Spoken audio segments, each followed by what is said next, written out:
(2023) Mother Gaia, third-dimensional planet, ascending into fourth-dimensional collective consciousness. Azure. Grand Rising Captain. Can you give me the update on third-dimensional planet Gaia? Yes, Christo, with pleasure. Gaia 3D currently is under critical condition. It seems there is a large amount of humans that have forgotten who they are, causing confusion, division and war driven by fear.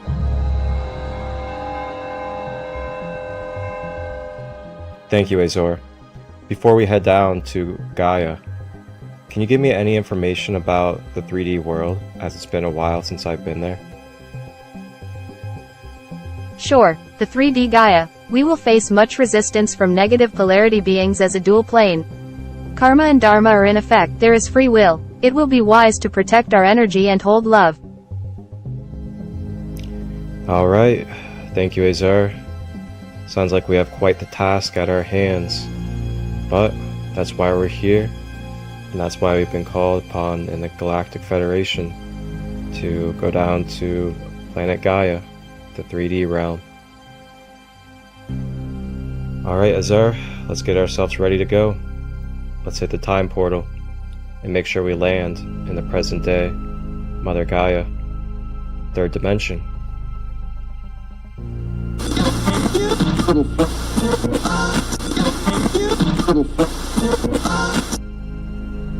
Whoa, oopsies.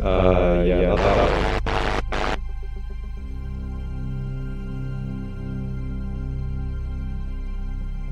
Okay, let's try this one. Maybe this is the portal.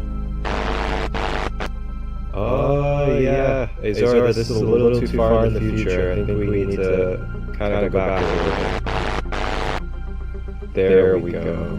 Perfect. Modern day Earth. Captain Christo, as we approach, I will prepare our guest suite on the mothership for the souls we hold space for. Oh, and Captain, I will be sure to leave plenty of storage for earthly food delights to take for our travels.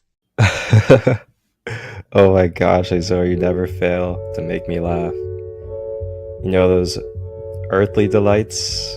That good old food of earth. Absolutely gotta have that food of earth. Thank you, Azure. Alright. It is time. It's time to make our way down to 3D Gaia.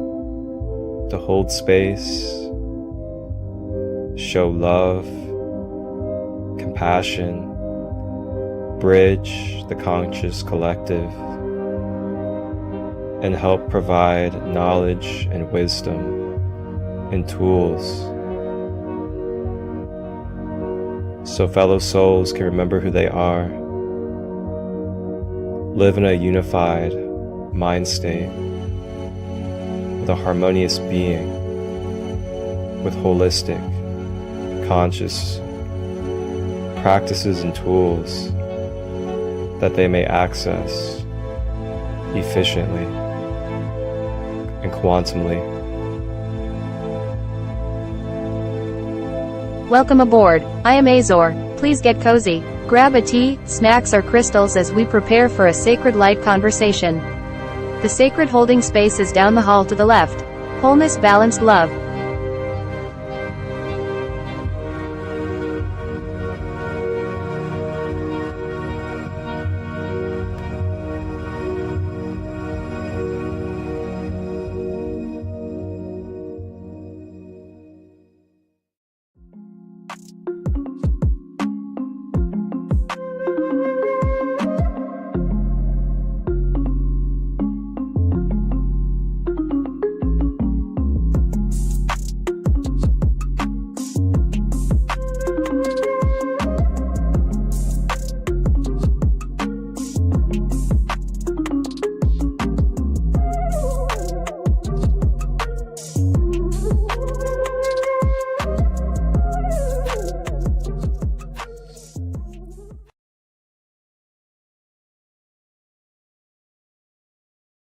Oh my god.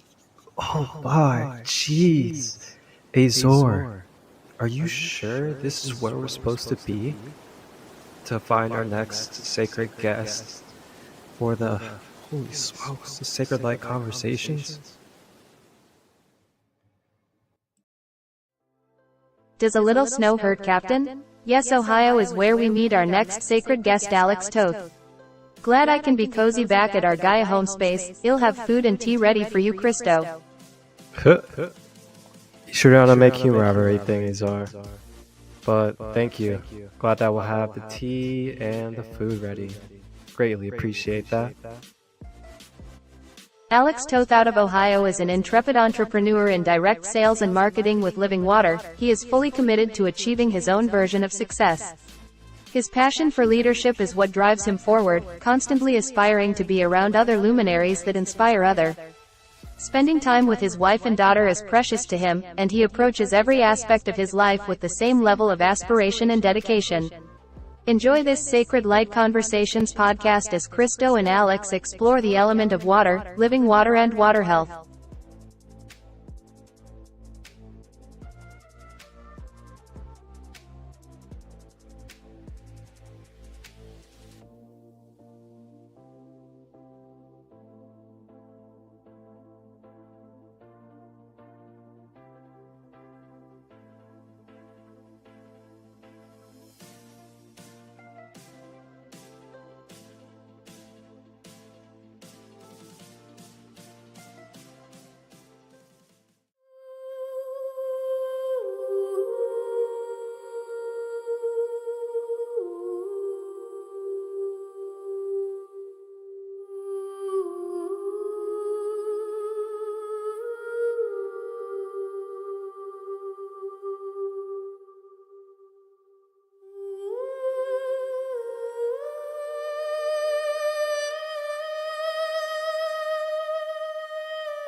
Bloop.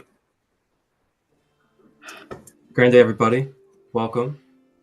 And it's nice to see you all tap in as we're about to explore another Sacred Light Conversations podcast. And I am your host, Marcus, and I also go by Christolight. And for those of you that know me, I am a Reiki practitioner, a crystal healer.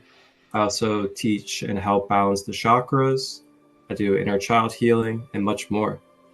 Today on this podcast, we're going to be joined by our special guest, and our special guest is a local friend and brother of mine here in the Cincinnati, Ohio area, and his name is Alex Toth, and he's going to be joining us today to talk about a wonderful, wonderful topic that I see coming to the surface more and more as we continue in this collective conscious journey. And that is the consciousness, as well as having a healthy conscious relationship with the element of water. And along with the element of water being spoken on today, we will also be exploring different types of water, such as structured water and living water. And we will be able to have the honor and the blessing of being able to hear some experiences, as well as facts, science, and wonderful knowledge behind water and what it's been able to do for Alex as well as those around him. So Alex, welcome to the podcast, and I'm really grateful to have you on and allow you the opportunity to have your first podcast and present this to the collective. Thank you very much, Marcus. I want to start by thanking you and offering gratitude to all that has brought me here to this point, this moment in time. Just such a beautiful and an ever-changing life that we live in. So thanks. Yeah, absolutely. It's a wonderful thing to be able to hold space and provide the opportunity for people like yourself to, either have your first opportunity or to continue to have the opportunity to speak on and share beautiful light and knowledge when it comes to being able to live a more conscious, more holistic, and healthy lifestyle. And with that being said, this wonderful element of water. And I know, speaking from you and connecting through the times that we have, you've been able to share a lot of very empowering and very enlightening stories, as well as experiences that have really shaped my perspective and also given me a deeper connective feel for the power and the medicine that water can bring into our lives as human beings. So feel free, if you would like, to touch on what that was like in the beginning for you and how that chemistry and relationship developed between you and living water. Oh man, it's probably as deep as my childhood, relating to water in so many different ways. I mean, to this day, my favorite thing is to walk in a creek bed and just listen to the sound and upturn rocks and be a little rock hound looking for fossils because there's so many in this area. It's always been very sacred to me, even a birthday in August. So always a pool party for my birthday, right? So there's like this water element following me around. But also I seem to represent that element in my own family looking back on it. I was the confidant, the person somebody would go to kind of ground something, right? Or like that's what people validate in these hard conversations. They just need somebody to ground it. And I was the grounder for a lot of those conversations, and then it didn't go past me. So it was just like, I need to speak to somebody. I'm talking to you. Oh, thanks for listening. And then I'm not holding on to it and just letting it flow by and go, because it's just, I happen to be the conduit. And that has really been a theme throughout my life. Even service in the military was an interesting thing because serving over in Iraq, you had a lack of water, so you had to drink bottled water, and you're like, okay, well, thank God we have bottled water, and then treated water, which was really local, super iodized water. And you kind of learn these touch points with what water is. I mean, that iodized water, you guarantee there's some contaminants in that, but they used enough iodine to disinfect it and kill it. But these are touch points on the way people deal with water every day. We pride ourselves in our polished bottled water, and really that should be just like reserved for emergency situation. That's really what that helped me identify. This is an emergency situation of water. This should not be a viable source of filling up somebody else's water and then shipping it and selling it in plastic bottles for so long now. For just way too long. We're in the new generation. We're like down with plastic straws, right? But then we're still heavy consumers on plastic bottles and things like that. So just like getting back to that connection. I mean, in the pioneer days, we'd always have a canteen on us. Like, it was just common, like, oh, you don't have a canteen, you're dead, but today people walk around, they don't drink water all day. It's a really odd statistic to realize that over 90% of Americans are chronically dehydrated. 90% of Americans are chronically dehydrated. You have to understand that goes to a level of almost every disease is a byproduct of dehydration. Because if you don't have hydration, you're going to be inflamed. You don't have the right lubrication for all your processes. Your digestive tract isn't going to do very, very well. So you have all these processed foods that are high in sugars and salts and fats, and we're living a dehydrated life. So what is that doing? It just keeps building up and building up until we get pissed off. Literally, our liver is the anger center, right? And it's like the water, we got to flush it out. But if we keep building up with these toxins, this expresses in our emotional fields. So, tying all those things together, it's that connection to water. And then we see in the world, since the world is our bodies are 70% water optimally around that. And then the earth is 70% water. So you have this direct tie to the cosmos immediately. And taking care of our own bodies, I mean, we can choose to live like a well-flowing lake, or we could be a stagnant little pond. And that's our bodies. We have an inflow and outflow. And when we don't have that balance, I mean, things just, they don't work out. They're a little harder, let's just say. And we're pushing against the grain more than we should. So then we go to supplements, we go to diagnoses, we go to doctors for pills, and pills just further dehydrate us. And we have to process those. So it's a really fascinating, it's a simple medicine, but it's not an easy concept of water. People get into H2O, and only in the past 10 years have we got into the fourth phase of water. So people are like, oh, 4 phases of water. Everybody knows the third phase, 3 phases, gas, water, or gas, solid, liquid. And then the fourth they discovered over 10 years ago is crystalline. And once we understand that water has the ability to be in a crystalline form, then we can relate it to quartz. And then Matsuru Emoto did a lot of research on the memory of water and the messages that water carries. And so if you can program a quartz and literally play a movie off of quartz, now you have a liquid crystal of water within an its optimal structure, in its optimal structure, it's a hexagonal shape. So that is like a perfect programmable shape to then give healing intentions, or even help structure your own body by bringing in these good structures of stuff. Like we hold down crystals and like, oh, this is a great vibration. But literally, since water is a liquid crystal, it can gain knowledge, lose knowledge, gain knowledge, lose knowledge. So we're having an issue with our water where it's just getting abused, like constantly abused. And we can see that in the health of our waterways. Mainly pollution.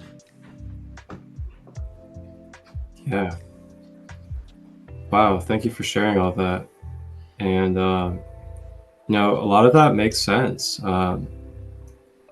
especially when you think of how around 90% of Americans are dehydrated, and you just think of like the importance of being hydrated and what that does for our being, such as lubrication, helping with like oxygen levels, and being able to stream and release like bacteria and other things that are building up within our being. It makes a lot of sense why you get like tension headaches, your muscles start tightening up and things like that because of not having that lubrication from water. And I've actually had a couple of cases where I would have a headache, or I'd have some tension in my forehead or in my head area, and then literally I would just down like 2 to 3 cups of water, and then as soon as I would get down that 2 to 3 cups of water, literally the tension would be gone. And that's all it took. That's all it was. It's a very fine imbalance, or balance, whatever you want to call it, for your body. So when we're born, we're about 90% water. So like a fetus, right? 90% water. We're like born out of this water world. Our mother's womb is replenishing its alkaline water every like 2 hours. And you're like, my God, the women's body's living miracle. It's the cradle of the universe, all that stuff. And like, how is this possible? But as we're 90% waters, we're born, and we go to 70%, we kind of even off there. But as we get older, as we age, we take more medications and eat more processed food, blah, blah, blah. Typically, well, it's the running of today, our generation is making these changes of trajectory. But we lose touch with actually our hydration levels. So there's hunger and there's hydration. And a lot of us are stuck in this snacking. Like, oh, but really your body's saying, hey, I'm really thirsty. but then you mistaken that for a hunger trigger. And so when we get caught in that, this is my hunger trigger, I need to snack, you're even further distancing yourself away from that hydration regulation. You're losing touch with yourself, literally. And then people are like, oh, why am I yawning at 2 or 3 in the afternoon? Well, like, you didn't drink enough water, or nutrients. Like, it's not just water, right? It's a lot of different components to holistic health. But water, if you can get 70% of the puzzle down to 30%, hey, I got 30% to work with now. It just makes it takes away huge chunks of other possibilities, especially supplementation. People get so huge into supplementation, they don't even know if their body should need it, but they keep hearing that they should take it. And a lot of the symptoms can literally be alleviated by helping your body circulate better. And what is that? That's exercise and hydration.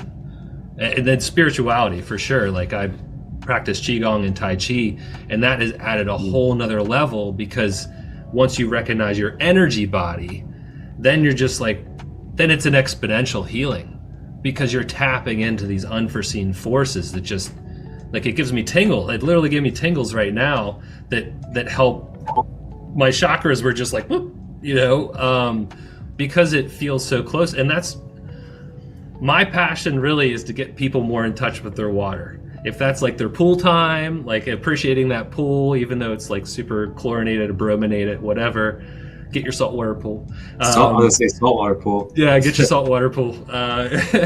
But like having that appreciation, and we live in, this whole, it's like the Fertile Crescent of water, right? Of America. It's like all this water from Canada, and we're so abundant here that it's so funny when we have so much abundance of something, we lose touch with how special and how precious that is. I mean, you don't have to go far for people not to have water. There's definitely I think it's 2 million Americans.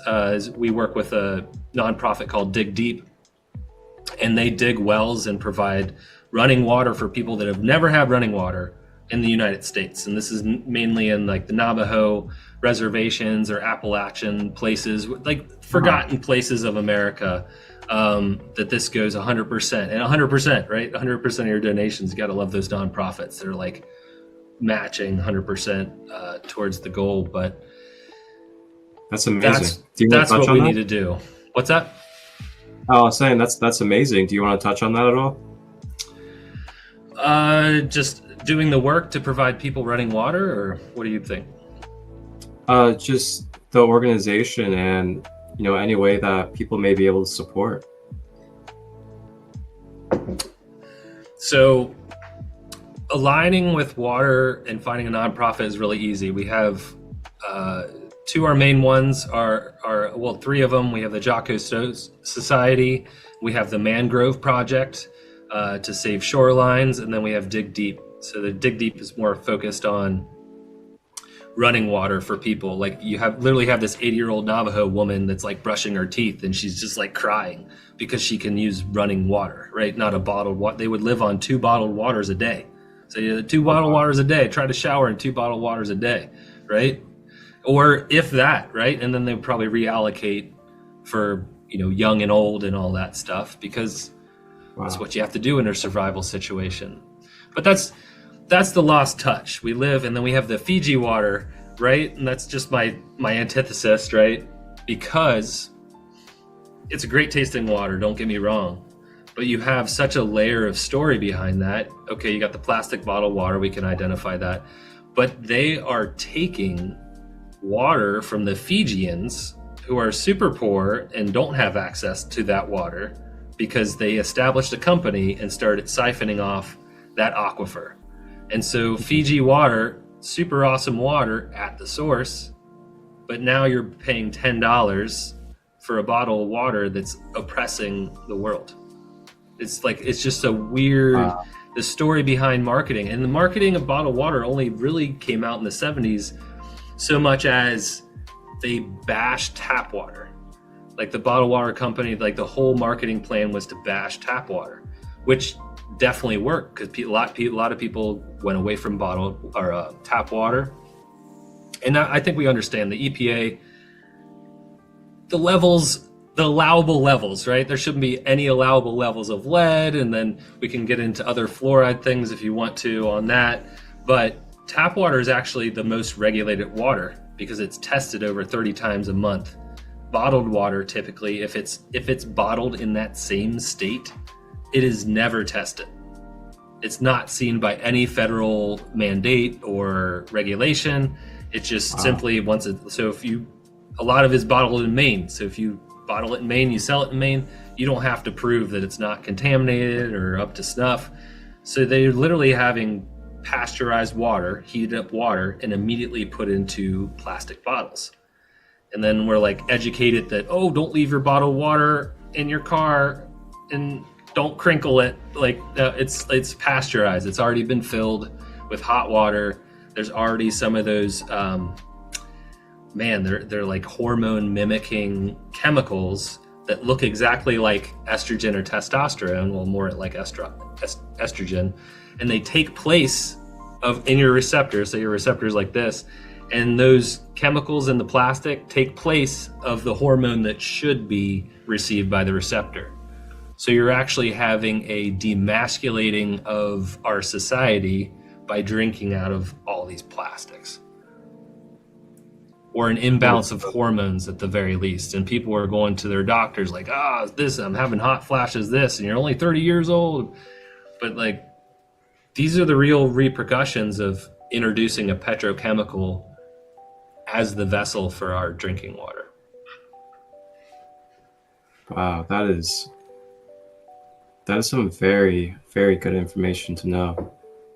Thank you for that. So I'm going to dial it back a little bit on all that, and I'm going to go into some words of just contemplation about water. It's written by a woman named Rebecca Campbell.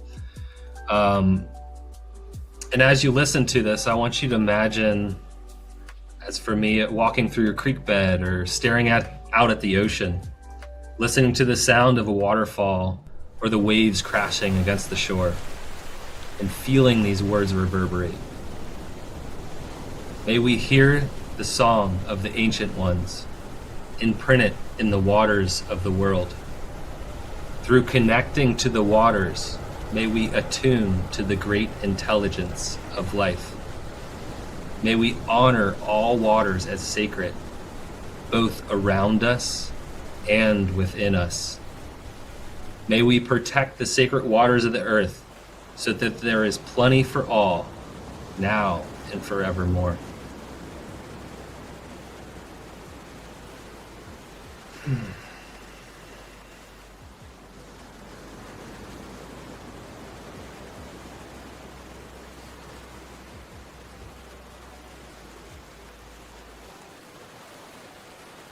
Yeah.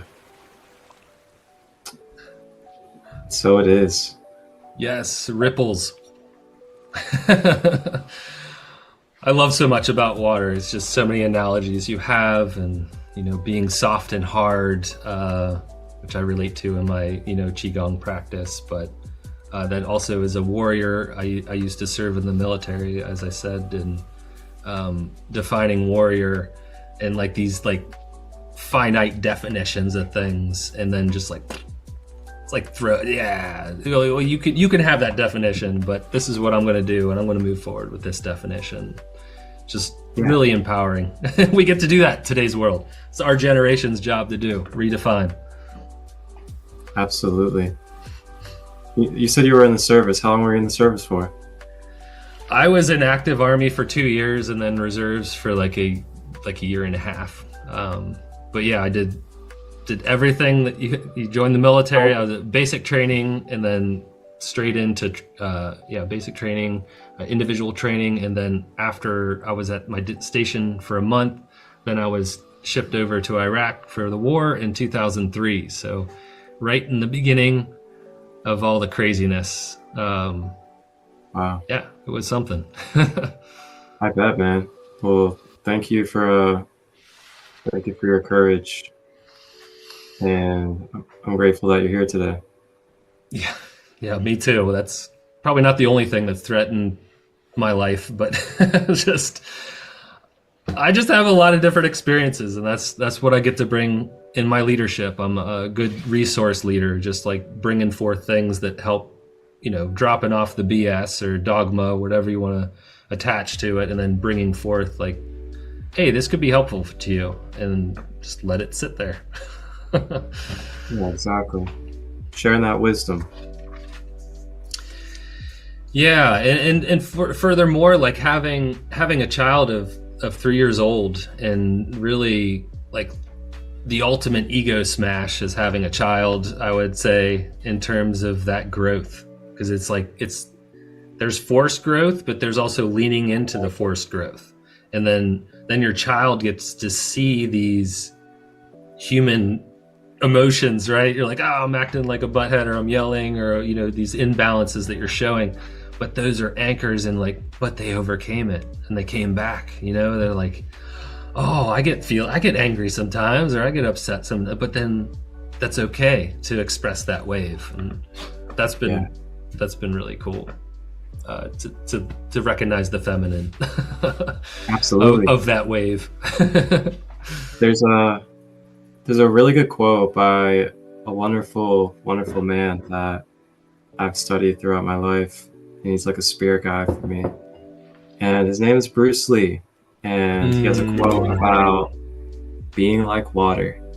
And for anybody out there, I definitely recommend, if you like Bruce Lee, or you just like consciousness or like psychological expansive intellect, go to YouTube and type in Bruce Lee water, and you'll find a lot of clips of him sitting, and he's wearing a black outfit, and he's having an interview, and he starts talking about being like water, and talks about how water is able to shift and take different form, and to be able to be adaptable, and he relates that to the human, and forming yourself to be like water mentally.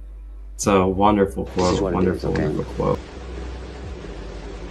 I said, empty your mind.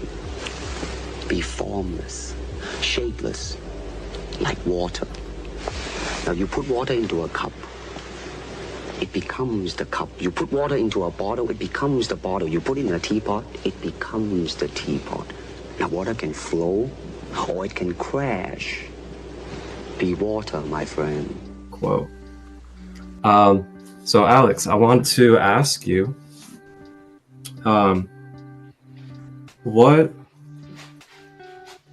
was it like for you when you were starting to become aware or become conscious of water, and what was it like for you before transitioning into living water? I'd say I was always a water drinker. Played sports in high school, grade school, football, 2-a-days, right? You're just like starving of water all the time with those. Loved water. It was my preferred drink. And I had a lot of labor jobs, or like heavy labor jobs. I did carpentry for a while, worked on a farm, where I discovered different kinds of water, and even a biodynamic farmer was talking to me about it, and I was learning about the water biodynamization, and then he was doing his biodynamic farming, and I was like, oh my god, you're helping me geek out on these elemental like vortexes, right? It's all about vortexes, all about the swirl. And so he related to the cow stomach, and I was like, oh yeah, anyways. And just really, I don't know, we went to a festival. It was called Raise Your Vibration Celebration. Great name, right? It was organized by an old friend of ours, Erin Payne, who is not on this earth anymore, but she was a very high vibration person and tried to bring other people around her to that vibration. And there was a friend at the festival from high school. I was like, oh, okay, that's interesting, providing water. And my wife came over she was curious because she's a big water drinker too. And she's like, you got to try this water. I'm like, what are you talking about? Okay, I'll try the water. So I drank it. I'm like, okay, really easy to drink, nice and light. Doesn't taste like anything, like good water. Shouldn't taste too much like anything. And I was like, okay, this is great water. Well, she said, hey, we can try this water for the next couple of weeks. It's like this structured water, whatever. Give it a try. I'm like, okay, well, if you really want to do this, we'll commit. So every 3 days we would get the water. And on the second week, my wife came up to me and said, it's gone.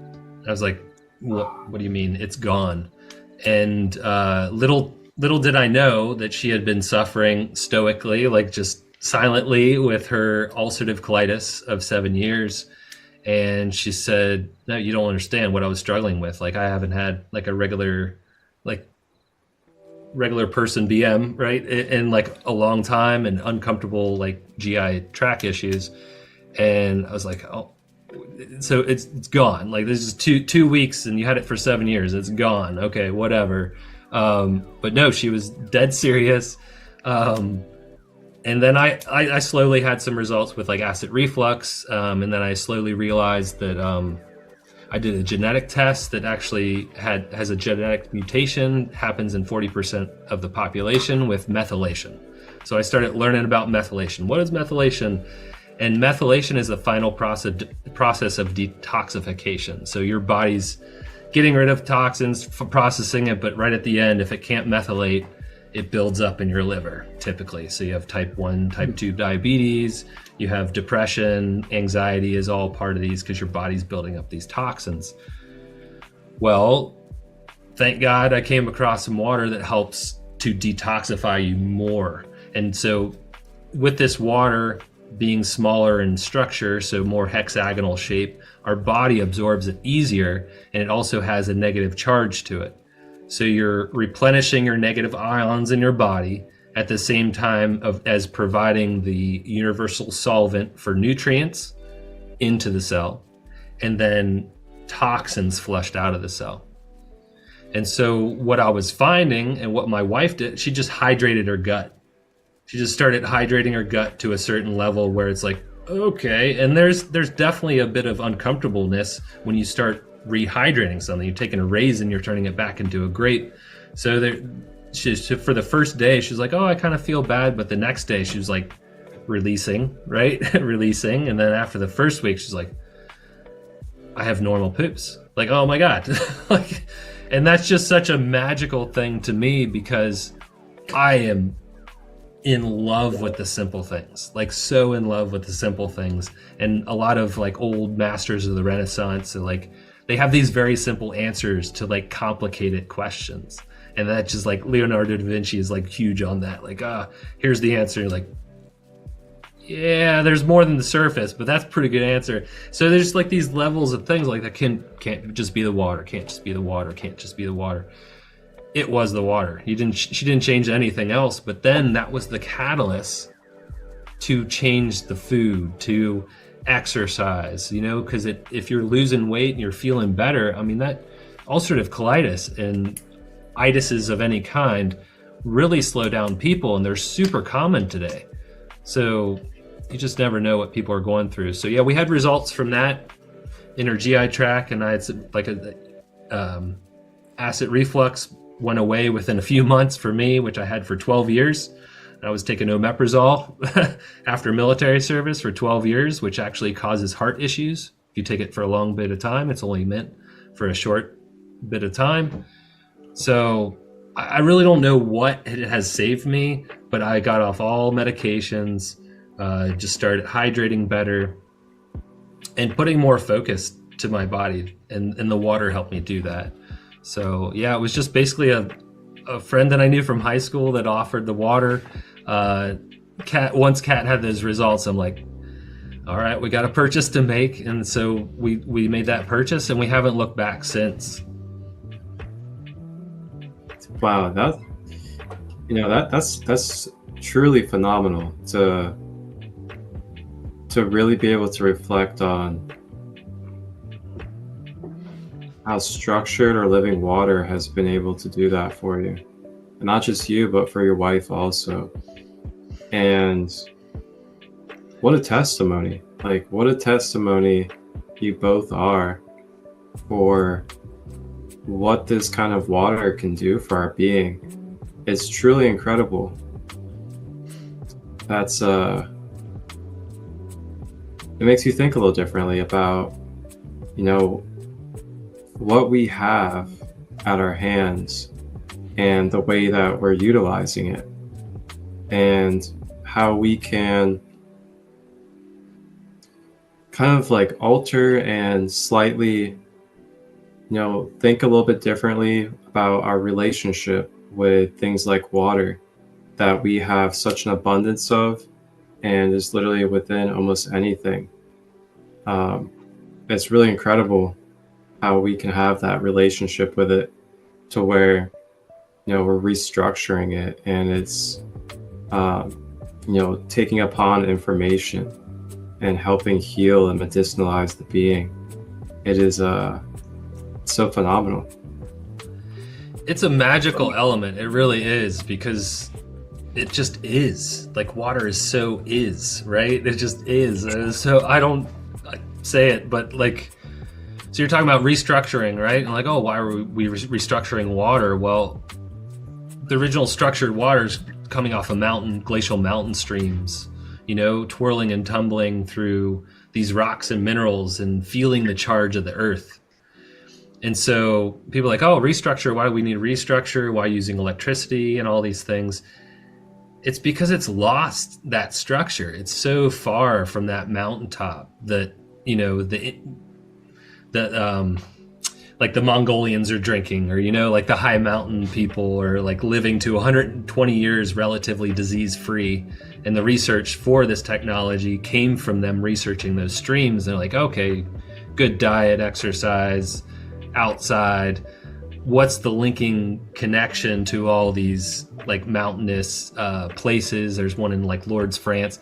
Well, they found it was like the healing water. So the waters had certain properties, that they were more alkaline because of the minerals in the water, and it was charged, and it was negatively charged, and they were smaller in size. So these people were getting the most pristine water, structured water that comes naturally out of Earth.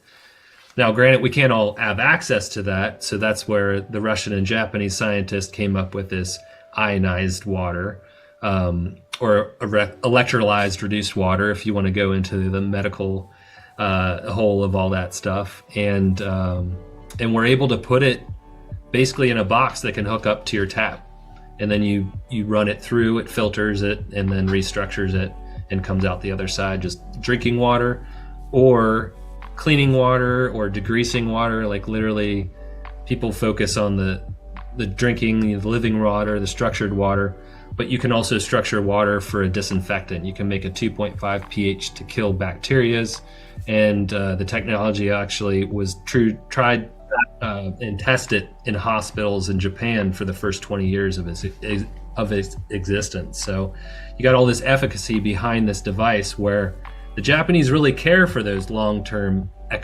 environmental decisions, because living on an island, you have to make decisions where you can't have a lot of waste. You can't hide it anywhere. So utilizing water instead of creating chemicals to disinfect was a huge technology that they fully just embraced and took over. In fact, the largest doctor organization, it's like the Geriatric Association of Japanese Doctors, which is like 15,000 doctors. They all had to agree that ionized water was the best for our bodies. And so the research and a lot of the forefront of the stuff has come out of the Asian countries, and even in Europe and stuff, these quick adoptions of something that really is serving humanity, instead of this resistance against like, well, I'm a doctor and I haven't heard of that, right? You got this school of thought that's like, well, okay, do you like to be at the top of your field? Well, you got to continuously learn. So there's been kind of this disconnect in between No, this is tried and true, like 60-year-old technology and company versus, the health carousel, I call it. You know, like this is how we were taught, and I need to recommend this because I get paid for this. And I went to the doctor one time. I was like, I don't want anything. He's like, okay, I don't have to see you for 2 years. Like, okay, because I didn't ask for anything, right? I'm not giving him outlets for his pay, and it was just so interesting. But yeah, taking back the power in the simple things. Yeah, it's huge, you know, and it's part of why I love what I do, is helping people take back their power in the simple things. You know, there's so much, you know, complexity and abstract concepts behind, you know, healing and spirituality and things like that. But then there's also, you know, there's a simplicity to it as well. There is a simple order behind our beings and creation from, you know, the creator or source, whatever you'd like to call it, that we can tap into.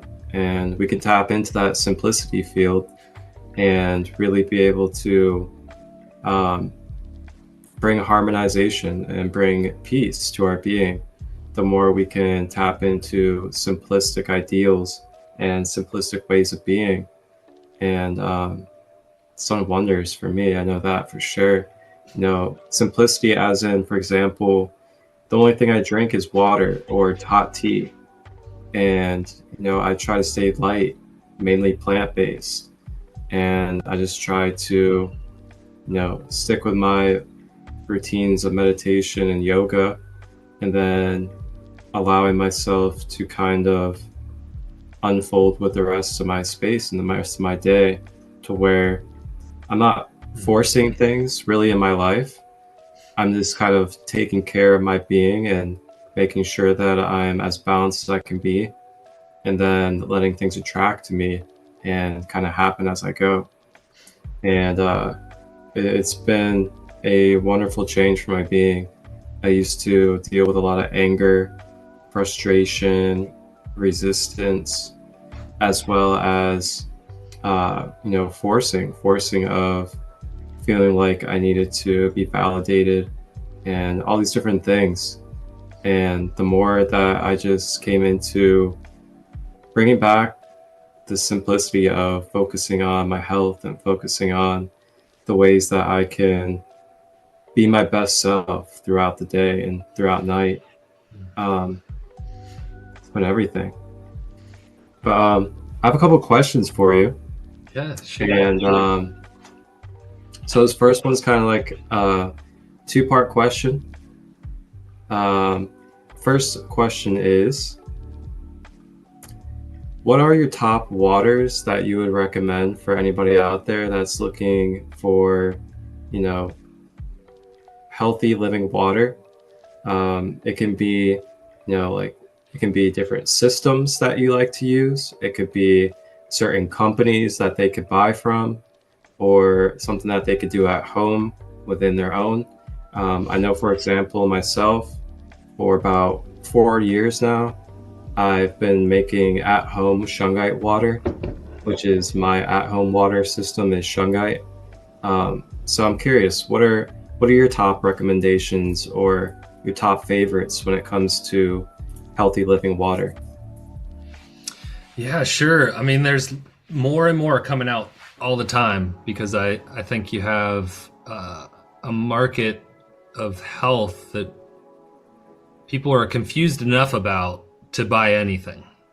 And that's, you know, if that makes sense. But so with structured water, gosh, man, there's so many ways to go about structured water. The simplest way to get structured water is literally to pray or give intentions to your water. And it helps to swirl it. It helps to give it movement. I've seen some people take two liters and put and like collar them together and then swirl it so that it has a vortex.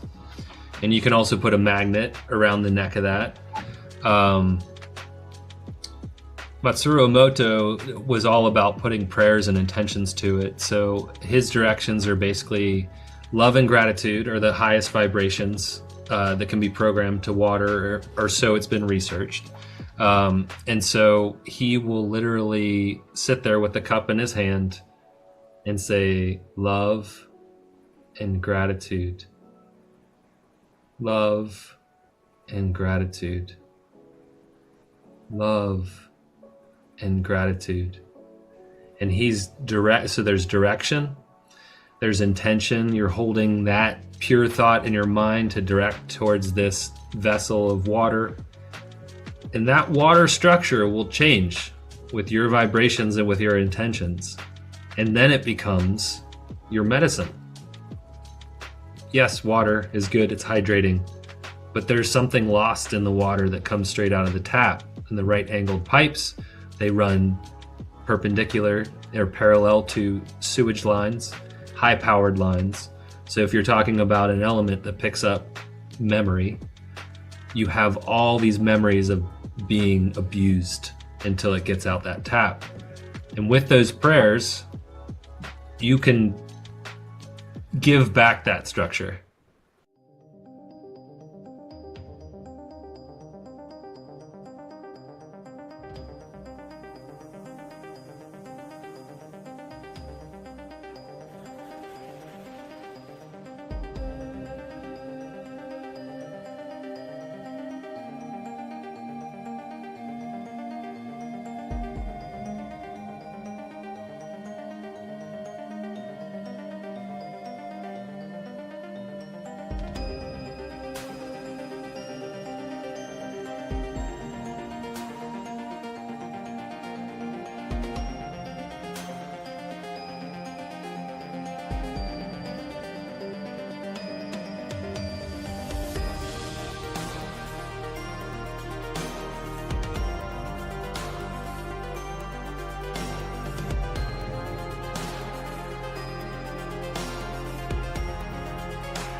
Now they've developed, I mean, water blessings are some of the oldest blessings in the world are water blessings, right? You know, like we do rain dances, whatever, but like these are water blessings, you know, these are things that we thank you for myself. Thank you for providing me with life. The shungite water I love because you can use, because it's using vibration. It's vibrational medicine. You can use electromagnetical ones, which, you know, ionizers use electricity to use that charge, to get that charge. Other waters, I mean, spring water is a tough, slippery slope. People love the spring water, and I don't want to bash spring water, but a lot of the springs are losing their health. They're losing their charge.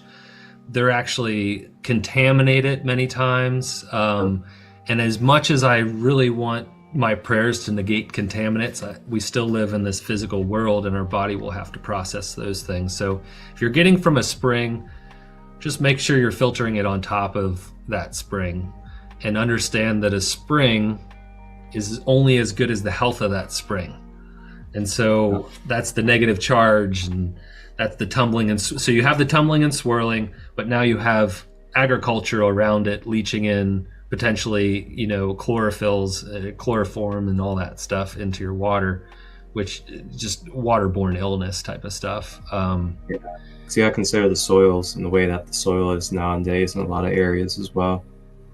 Yeah, it's like life supports life, and if you don't have life around life, then that life that's not surrounded by other life, it's just like, it's really dampened, but water still exists. It will always exist. Other devices, charging center, you could literally draw sacred geometry or print something out on a coaster and put your water on it and charge it that way. So you got some like sacred geometry vibrations getting in there. So really it's all about vibrations. The prayers, the shungite. You use orgonite too. Orgonite, it's neutralized, and potentially some of the radiation that's in your water. Oh, that's a beautiful mandala. So this orgonite piece that I have here is made by a good brother of mine in Canada. And shout out to Golden Sun Oregon on Instagram for anybody out there. Our process here at Golden Sun Oregon, our dielectric resin temperature, leveling, and measurement is key. We use metals to attract and repel energy, and the crystals are harmonized. Top quality ingredients, high standards, and intense care goes into each one.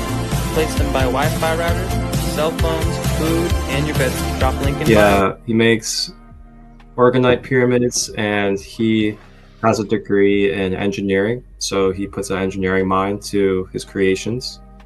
On the bottom here, he put a toroidal field, and along with that, it has a tensor ring, which is copper ring. And what you can do is you can use this as a charging plate. So like you can put a cup of water on here and leave it on there for like 30 seconds, a minute, and it'll literally bring electrical energy and charges to your water. So I just wanted to show this as a prime example for people as well.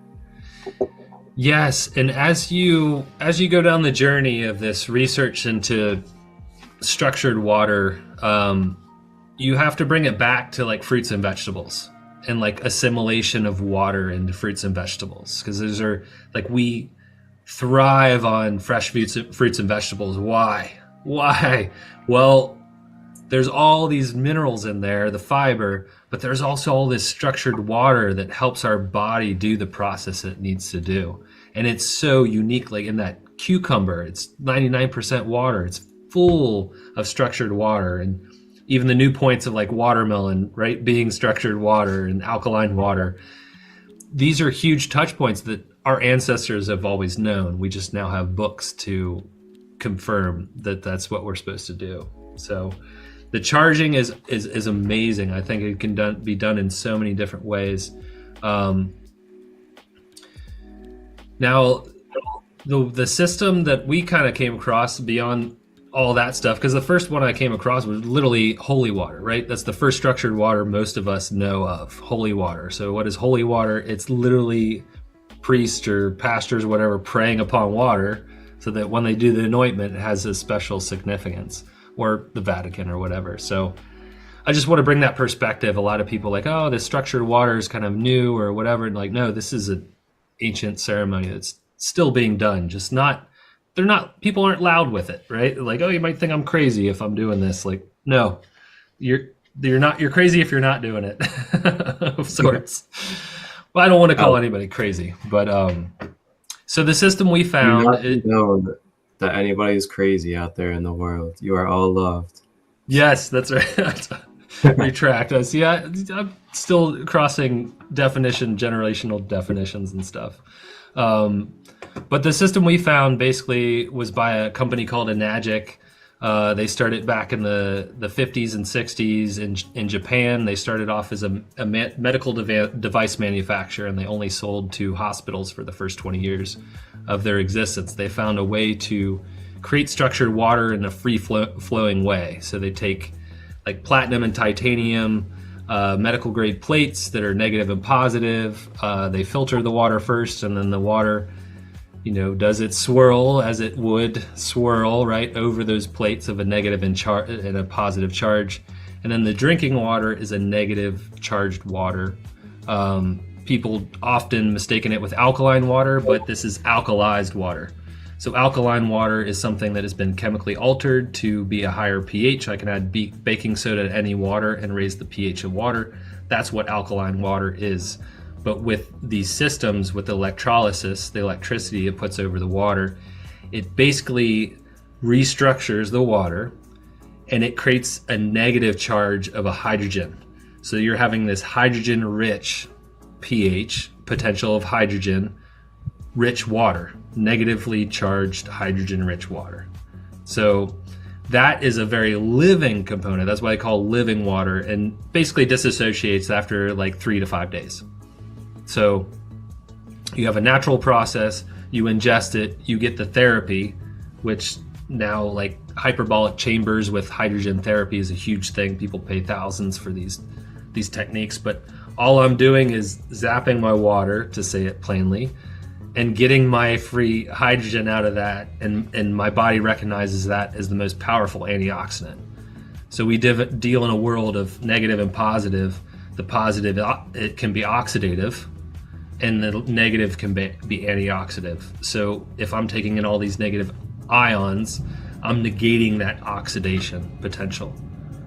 So my skin looks really good at 41, right? It's just like a small example of, thanks. And like regular BMs and like recovery from workouts, or when I was working on the farm, I sweat more efficiently. It's like these weird touch points with understanding your hydration.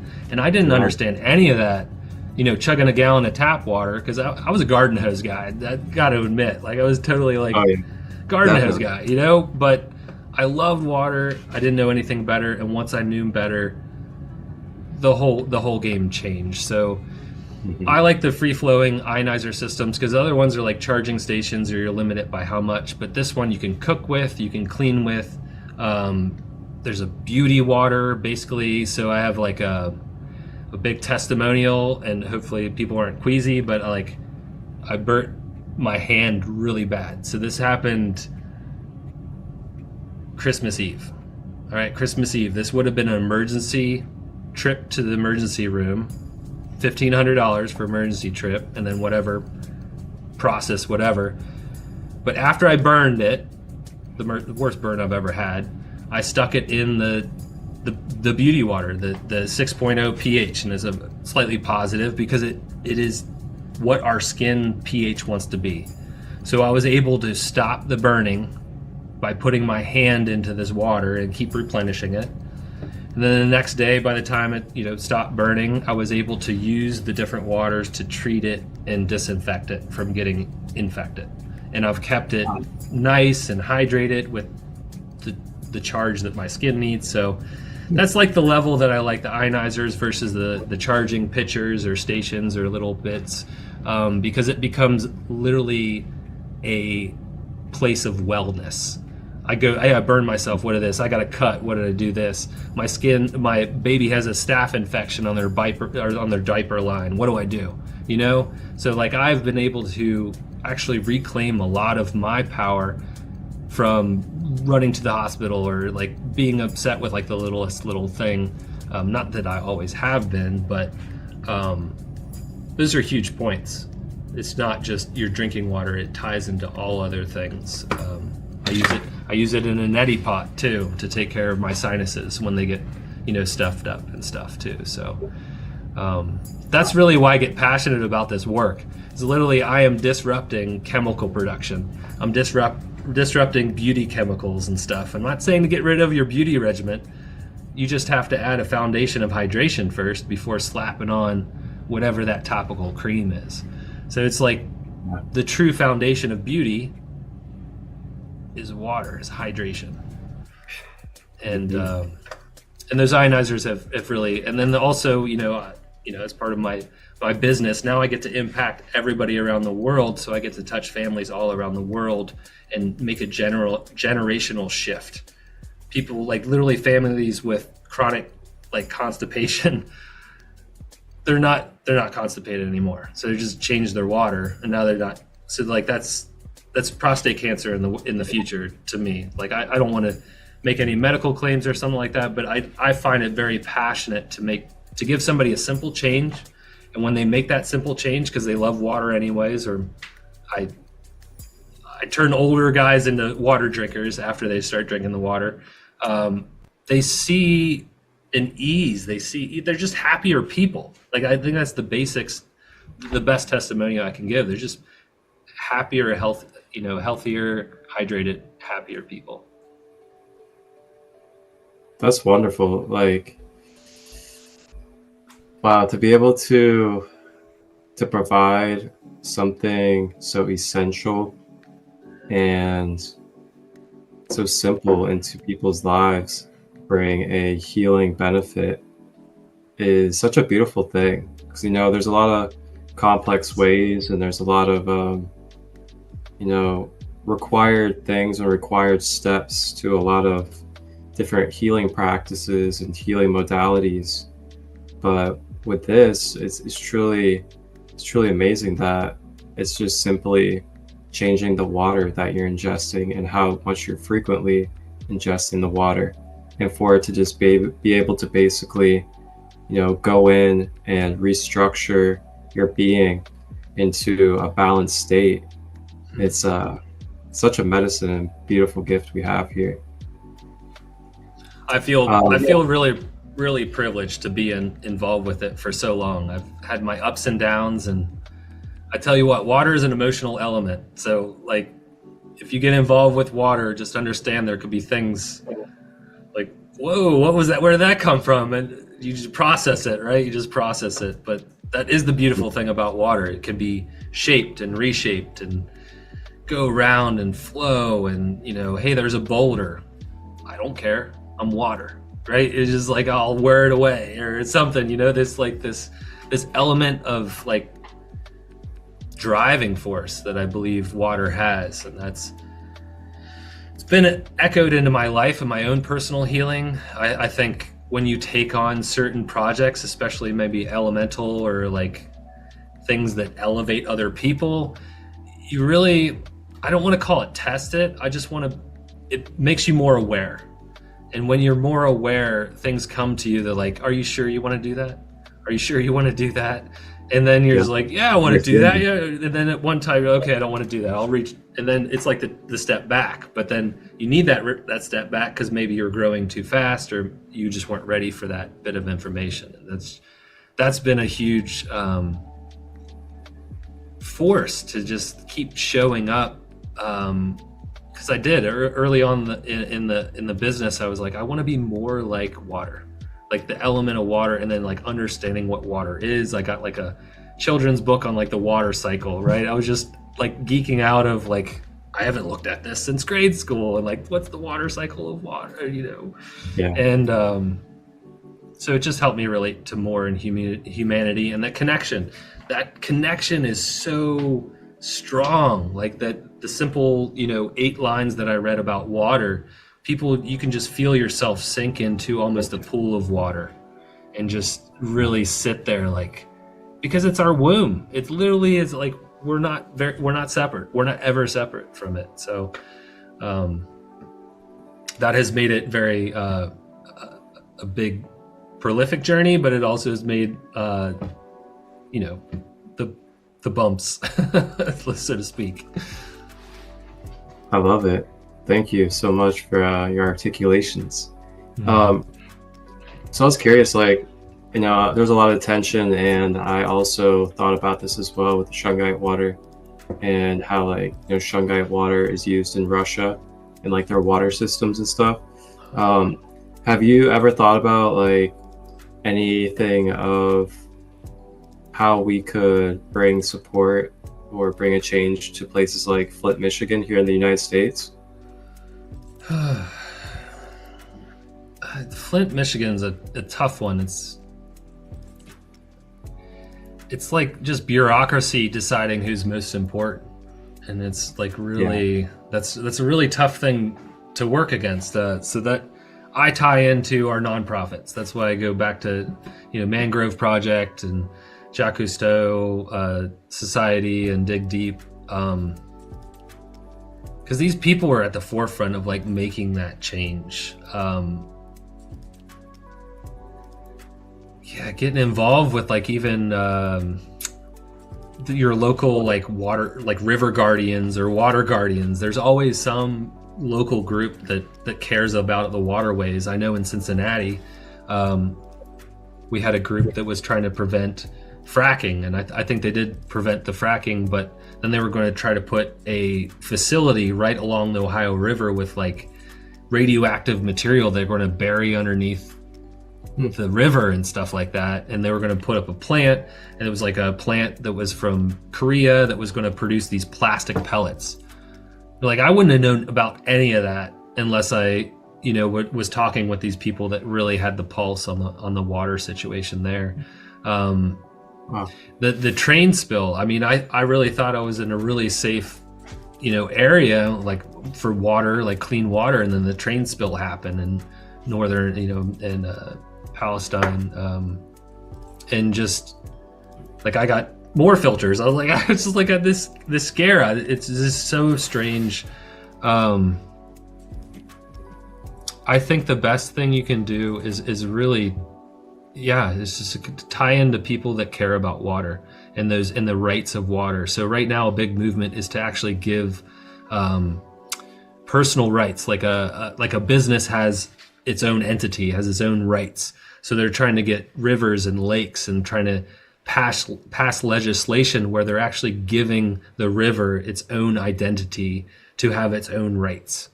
So that's probably the biggest movement you can probably be involved in. I forget the woman's name, but like that is the biggest movement of today. That's probably the best thing we can do, is create individual rights for bodies of water. Okay. That's that, and that shows, because the government will follow enough people what they're saying. Like, hey, this is what we want. Okay, this is what we want. Well, everybody's saying, hey, we want these bodies of water to have their own rights, and things are going to change. Regulations are going to have to change, because this pollution it'll have to be sorted, or It's trouble for all of us. Trouble for all of us. That's right. Yeah, this is all connected. And then we haven't even talked about the great garbage patches all around the world. It's just floating there, its own island of plastic that goes nowhere. And it's our own mess. But I firmly believe that we are headed in like one of the most prolific times of change in our history. It feels like it's speeding up, and it might be. I don't know, but I think it's just like people have to make decisions. You can't be on the fence about too many things. I mean, you can work through your decision, but as my dad would say, shit or get off the pot. It's just kind of like make the decision to make the change and move forward with that passion. That answers. Agreed, man. We're here for a reason, and we're the ones that are in these living human beings. So without us putting forth our action, our energy and efforts, not too much is going to happen in this physical plane. And if we just sit around thinking it's just all going to change and we're not doing anything about it in our own personal life and letting it ripple out from there, then I don't know what we can really expect other than some of the same results that have gotten us to where we are, with these pollutants and disconnection of the conscious reality of water. But like you said, I see a very beautiful direction that we are in, and more and more of us, like myself and like you, are being voices for the elements, being voices and bridges for people to become aware of the consciousness, the medicine, and the beauty that water brings for our everyday life in so many ways. Yeah, I can't help but be optimistic. I can't help but to be positive and feel uplifted by just hearing about these different ways of water and how open, we're all becoming to exploring. It's a really beautiful thing. As we wrap up, I know we were talking about tap water. Now, my question is really, what should people be looking out for? And are there specific chemicals or things that are found in tap water that people want to try to avoid for their health? Yeah, when we talk about tap water, it's because there's like government regulation, like EPA regulation and stuff in it. And so you can go to Environmental Working Group, ewg.org, and you can check your zip code and it will tell you exactly what contaminants are in it, if they're allowable levels or not. And know that it's highly regulated. So like, as much as I don't like the EPA's standards on allowable levels of lead, like there's no allowable levels of lead for drinking, but like there has to be weaknesses in the system. It's kind of like the rat poop in the hot dog, right? Like there's allowable levels of stuff, but it's like, we don't want that in there. So with tap water, I highly recommend, my favorite thing to do is literally just to get a filter put on your cold water line underneath your kitchen sink. People have run to Brita pitchers, they run to all these pitchers. These things are a big plastics waste. So and then nobody changes them. So you put them in, you're like, oh, okay, change it in 3 months. Well, 9 months later, you're like, oh, I got nice filtered water. Like nothing in that filter is actually doing anything for you. And there's a lot of plastics waste. There's little cartridges. Actually, over I think 15 years, you're paying like $10,000 in filters for Brita. So it's like a weird small trickle expense, and they don't take out so much. And then Zero Water is taking like a reverse osmosis approach to it, where they're trying to strip all the minerals out of it. Now remember, water for optimal life has to be full of minerals, has to be tumbling around and swirling, and have a charge to it. So that's what we're kind of taking out with a lot of these other processes. Tap water loses a lot of its vitality through the infrastructure. So reverse osmosis is one of those ways that it strips away the minerals? Yeah, so reverse osmosis is really interesting because it gained traction by doctors trusting it, because doctors are very clinical. They're like, hey, I want H2O, I want blank H2O. That's what I want. And that's, no contaminants. So yes, you're really limited, you're really getting a lot of those contaminants out, like 99 point whatever. But you're also stripping it of the natural occurring minerals, which makes it water, which makes your body recognize it as being absorbable, because the minerals are part of the way we digest this stuff and assimilate it. So with RO water, you're losing those natural minerals, and sometimes you have remineralizers on it, but it's really just to add calcium, potassium in for the taste. So we don't even know if these are like lab created calcium, potassium things. Like you really have to do your research for the remineralizer after the RO system. And also the RO system is to make 1 gallon of water, it takes about 3 to 4 gallons of wastewater to create that 1 gallon of water. And then you have like maybe a 4-gallon tank underneath your sink. So then you typically only have about 4 gallons, maybe 3.5 available at any time. So it's kind of a finite system. And it requires a lot of maintenance. So you got to make sure to regularly test it to make sure it's not falling apart on the inside, basically. Not saying it's going to fall apart soon, but it's just like it goes to it has a service center, a service timeline. And if you're not paying attention to that membrane that takes out most of the contaminants can develop holes in it. And then you got a quasi RO system. So a lot of bottled water companies love RO water. So a lot of bottled water is kind of acidic and void of minerals, and they add minerals back in. They're like proprietary blend of minerals, like for taste, and people like Ice Mountain and all that stuff. And it's just a sales job. Like, hey, I'm filtering my water. I'm filtering my tap water, putting it in these fancy plastic bottles, and then you're buying it by the case. And those cases are heavy. Man, you see these little women trying to lift and put it in there, like, this is convenient. Like, no, it's not convenient. So my number one solution for people that want good filtered water is to find a filter, a straight canister filter that you trust, and put it underneath your sink and on your cold water. And then every time you turn on your cold water, it's going to be filtered. Or you can put a separate faucet or something like that. But that is the first standard. You can go whole house filter, which people go for a softener. A softener is not a filter. So if you are ever sold a softener, it's not a filter. It just adds salt to the water, prevents buildup.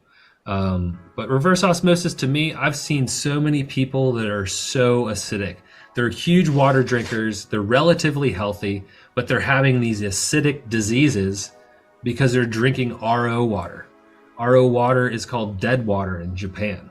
It has no swirl, no minerals, and your body, in some cases, your body will have to add minerals to the RO water to then digest it. So what that's doing to your body is taking your minerals from your joints and your bones, calcium, potassium, magnesium, adding it to your RO water that is devoid of minerals, and then able to digest it. So it's a really kind of like it's like a dehydrating process in itself. That's right. So I call it like clinical water. The Japanese call it dead water, but it's clean. It's very clean water. I'm not going to argue that it's clean water, but it's not clean and healthy. And that's what we go with. The filtered and ionized water, we go with clean water. We're filtering it, getting contaminants out, and then we're adding its memory, its good charge, its its destiny for health, right? With the ionizer, and then you drink it. You can use crystals like quartz, rose quartz. You can use like crystal elixir bottles too. Yes, I've seen bottles that have crystals in the bottom of it. Pretty neat. Yeah, I got this shungite water bottle here, and inside that little container is some shungite. So yeah, it's also an option as well out there for you guys that like to drink water on the go. You can get elixir bottles as well. So final question for you is, what are your top waters to avoid at the store? Yeah, sure. Gosh, I avoid almost all the waters. That's a difficult question. I really would avoid Fiji. I want to have people avoid Fiji. I know it's but I just hate the story behind it. I really like these Fijians need water, and we're like fancy with our cool looking bottles. All the Kroger water, like this is just filtered tap water. It goes back to having your own filter. Like, you don't cook with bottled water. So if you get your own filter, you can cook with your filtered water. So it's really my avoidance to get rid of any plastic.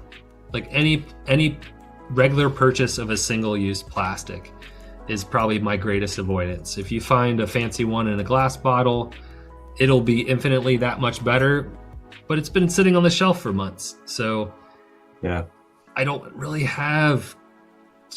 Yeah, what do you go to? Filter your tap water. I'm going to keep falling back on that. How do you feel about the alkaline brands, like the alkaline water brands? Oh, well, okay, that's something to touch on, because the alkaline water tap water is alkaline water. It's federally mandated to be over 7, so it's like an 8 pH water. So your tap water is already alkaline water. Yeah, there's contaminants you want to get out of it and stuff like that. So alkaline water is basically just water with buffering minerals added to it. So sodium bicarbonate, baking soda, different bicarbonates to raise the pH to make it shelf stable. So with these shelf stable chemicals, our body treats it like it has to metabolize this. So you drink alkaline water, well, your body has to process those chemicals and stuff like that. And it can be counterproductive, especially if you're eating while drinking alkaline water. So you're adding baking soda to an acidic environment that needs to digest. So to me, alkaline water is like a tonic. Say I ate a really acidic pizza last night and I'm feeling kind of lagged, right? Well, I'm probably in an acidic buildup. And when I drink that alkaline water, I can have some buffering, like good feelings from that. Yeah. But with, it's just a created industry. So the ionized water was first and they're like, oh man, how else can we market water? So, hey, there seems to be a growing trend in alkalized water. So alkalized water is just like electricity in action's been done to it. So, hey, well, let's create this alkaline water, and then they just blew it up, right? With sponsorships and, Mark Wahlberg and all kinds of stuff. Yeah. So to me, it's a tonic. Purchase it if you want to, but don't make it irregular. I had heard from some scientists that said if you drink it on the regular, you actually can build up those minerals in your system and potentially raise your pH of your blood, that's like really bad. It's supposed to be 7.365 all the time. So if you're chugging the alkaline water, I would just have that warning for it. Treat it like a tonic. Like that's not your only water.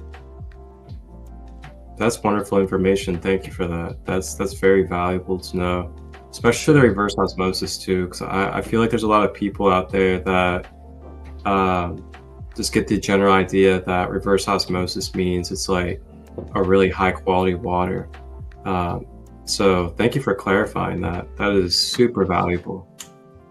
Yeah, water's a very confusing world. The more I get into it, I'm just like, all right. But yeah. Hey, we get our choice. We're Americans. We make our choice. We get our choice to move forward. And, it's not for everybody. Some people love their RO systems, and I don't want to be against the RO systems. They definitely have their space to be used. So like that's me. Like water, I'm not really against anything, right? But I stand for what I like. So exactly. I have a quote from Matsuru Emoto.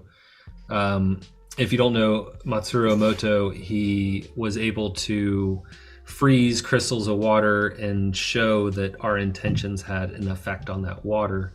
One of my favorite quotes by him. It's huge. It's just simple in simplicity. And he's not even a doctor. He's a scientist that like, I need to do this. And then he shifted everybody's thought on what science was. So now they include the observer for the experiments. So before they didn't include the observer being part of the experiment. Well, now after his research is saying, if you're an observer, if you're sitting there with a clipboard and you're like documenting, like you are impacting this experiment. And so that's just a fascinating thing, because literally all these experiments in the past, they could be devoid. They could be false. They could be false readers because the observer was never a factor in the final result.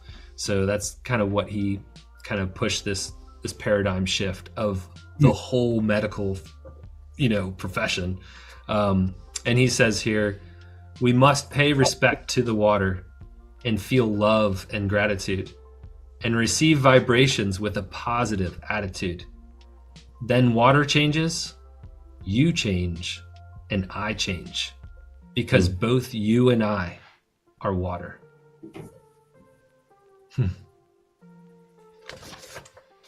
This guy knows.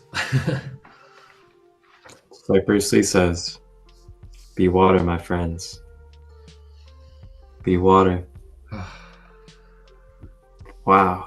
Alex, this has been a beautiful podcast.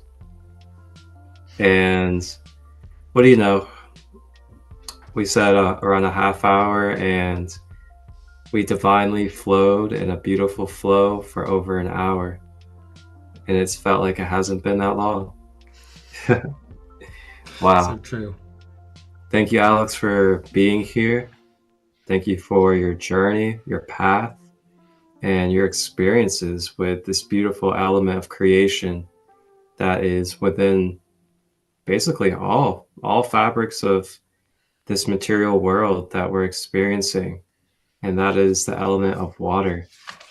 So many beautiful gems and golden nuggets throughout this podcast for all of you to be able to learn the science, the metaphysics, the consciousness, the spiritual aspect, as well as the physical when it comes to water and the consciousness of water and our relationship with water. And along with that, you also get to learn some insight into what to look for in your water, how the water structures, the difference between dead water and living water. And you get to hear wonderful testimonies as well from Alex himself, and a wonderful story about his partner and his wife and what she has overcome due to the rebalancing of beautiful water that they have come across in their life. And with that being said, you guys can also be a part of this water journey that they are embarking upon with what it is that Alex is involved with. And Alex, if you would like to, as we close out here tonight, where can people reach out to you on any of your platforms? And also, what can they become part of and become active in with what you do and what you share? I think you have classes that you do. I'm not sure. I believe you do master classes or something like that. Mm-hmm. So where can people find you, and how can they participate and be a part of this water movement? And anything else that you would like to share for the collective to be able to dial in and be able to connect? Of course, yeah. I'm super passionate about water, and just the water and systems I've come across, and the manufacturer that makes them have added to that passion, because they dive into compassion is a cornerstone of their business, and they're really environmental focused. So I'm just fortunate to find the company and the product that helped me push my consciousness forward, and then help other people in whatever parts of their journey. I guess you can probably just reach me at embodywwater.com. I have a link tree, EMBODYWATER, embodywwater.com. And that provides links on how to get in touch with me, or like contact information, stuff like that. My wife and I do this full time, and for people all over the world. And really like rediscover that passion, like health. We have quite a few chronic disease clients, but then we have a lot of people that are on like the giving side, the distributor side, like sharing the information. It's really this wide trend of movement within this company, because when I get to authentically share something that I've gone through and that you resonate with, you can take ownership of whatever piece of that you want and then incorporate it into your own life. And I don't know what has been more powerful than this system and then this company tied with like the heart and the head together to really shift the whole landscape of even poor and rich. So this company is really steeped in rags to riches story, because it's all about the people in the grit. It's all about people that desire the change. This isn't for the rich people. Like, yes, sure, you can afford it, whatever, but this is a technology that serves all of humanity. And I really get, worked up about the state of business these days. And I get to be part of that shift in business, where I can do business the way that serves my client to the most. And I get to go the extra mile with not getting a pat on the back by my manager. There's no manager, maybe my wife a little bit. But you get to your pat on the back comes from your contribution to humanity. And that's just been huge. It keeps unfolding with each person, their story and their struggle, and they're like, I had no idea. And then you see their mind expand, and you get to be part of that. And that's really what my business is about. It's very much like water. Hey, I'm here as a resource. This stuff is already edified as a technology. It's been in hospitals. It's been going on for 50, 60 years. So really, it's just fielding how you feel about it and starting a discussion on how you feel about water and what you want water to do in your life. It's as simple as that. Just taking a next step forward and creating a conversation. Wonderful. Well said, brother. Thank you so much. And for everybody out there, you guys can also access Alex's Linktree, and it's Linktree, and then it's /embody water. And then as I'm looking here now on the Linktree, it looks like you guys can watch a masterclass video, and then also have access to the water device, as well as affiliate opportunity, a discovery call, and a checkout link as well. Those are all available on his Linktree, which I will put down below in the description for you guys. So you guys will have access directly to his Linktree, as well as his website, embodywater.com, and anything else that is available for you guys. Alex, brother man, thank you. And if you're in the area of Cincinnati, I can always drop you off water for you to try it too. Yes, that's amazing. Thank you. For sure. Thank you so much for this time, Marcus. It's really special. Yeah, absolutely. It was an honor. And I just want to say really good job. And I'm just really happy I was able to provide this space for you and give you this platform to have your first ever podcast. Thanks. All right, Alex. You have a blessed and beautiful night.